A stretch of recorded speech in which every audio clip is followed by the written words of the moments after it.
What's up guys, this is Rich with Wolverine Airsoft. We're in town in LA here at AirSplat. We're based out of East Tennessee and we're at AirSplat here. We're going to take a look at how to do an installation for our new Inferno Spartan Edition.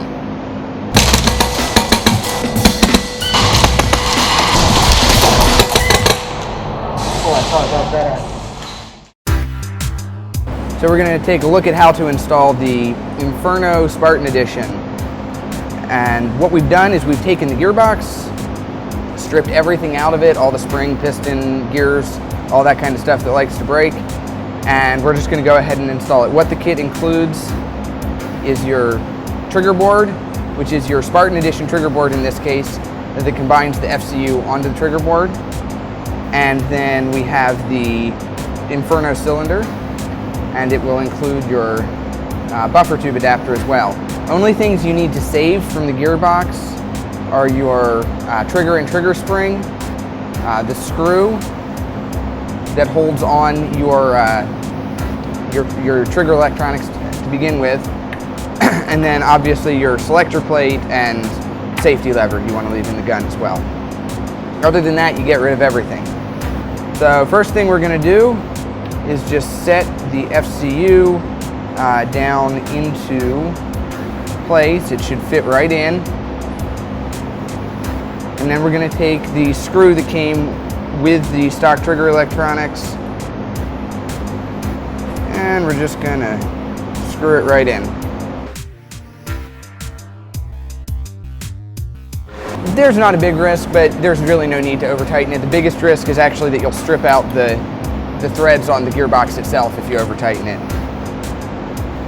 So then all we're going to do is we're going to run the wires for the battery through the standard wiring track and out towards the grip.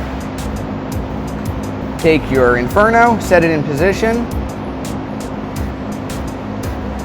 and I like to run the wires again, hook them back through the wiring track at the back just to keep them out of the way, because you don't want to pinch those solenoid wires when you install them. And a tip here,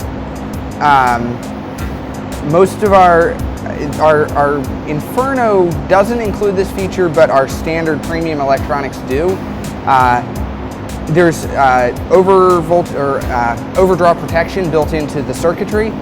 So if you short out your wires, it will protect you for a little bit. If you hold it down on full auto, it's still going to burn it up. But anytime you do an installation with those electronics, what you want to do is you want to test it on semi-auto first. And if it's not working, check that you haven't shorted your wires. Again, that's one of the nice features you get with the premium electronics. So all we're going to do now at this point is, well, we're going to set in our trigger spring first. Trigger and trigger spring. Go right in here. Yeah, so this FCU is our Spartan Edition FCU. So like I said, it's integrated into the trigger board. The FCU and trigger board are all in one, and we'll do some more video later on how to program it.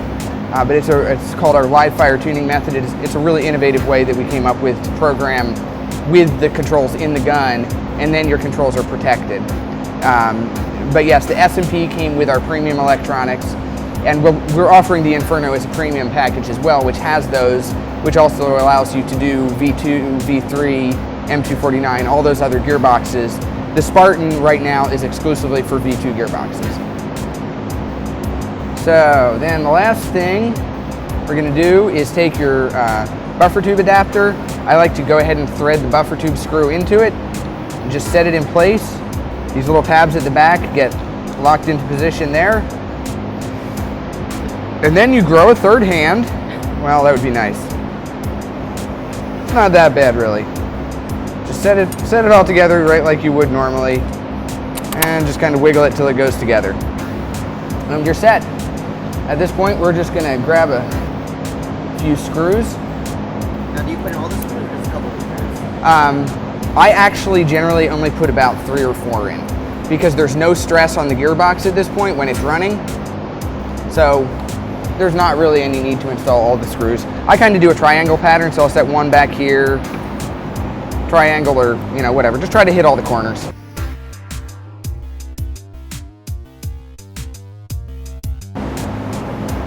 So all we're gonna do is plug it in, check that everything works.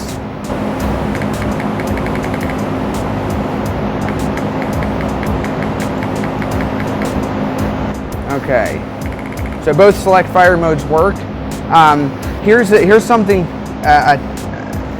one of the things that we see sometimes on our installation video, we call this one of the pro tips, okay? One of the things that's different between different brands of airsoft guns is how wide your selector plate is here.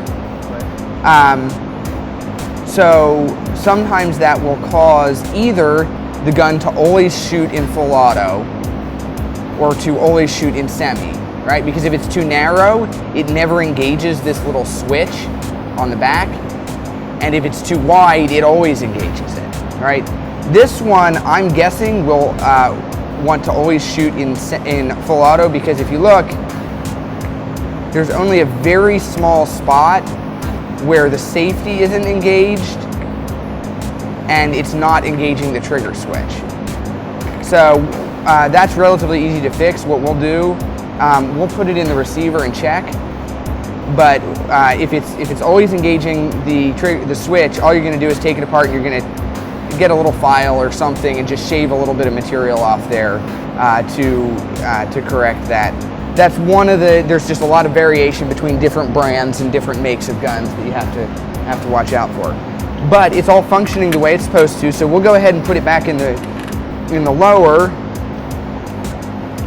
Run both wires down to the pistol grip. Take your screw out, that would be cool.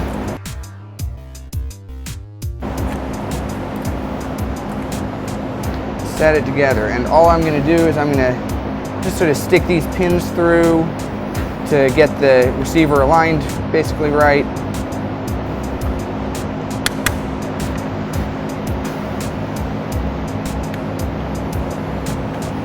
You always want to check visually, hold it up to the light and check that there are no wires where you're sticking your pins through, so that you don't chop a wire in half sticking it through. Had no problem with that here. So, nope, we're good. So it engages in semi, auto, so we're good to go. At this point, you're really just reassembling the gun. One final tip that I'm gonna give everybody is always check the alignment on installations that you do with this type of system. Any type of pneumatic system, the alignment of the nozzle here to the hop-up assembly, which is in the receiver over there, it needs to be right. If it's off, you're not going to get very good consistency out of it. We have some videos up on our website or on our YouTube channel about how to correct alignment if it's wrong. But you want to make sure the nozzle is lined up correctly with the hop-up. So always check that. Other than that, this is complete. We can just reassemble this gun and put it together and try test firing it.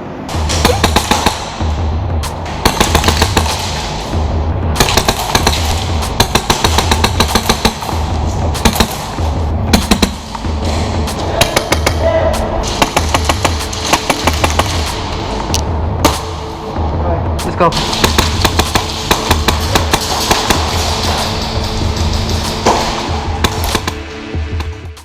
So that's it, guys. I hope that was helpful. If you have any questions, you can always contact us at tech@wolverineairsoft.com. Get out there and play some airsoft.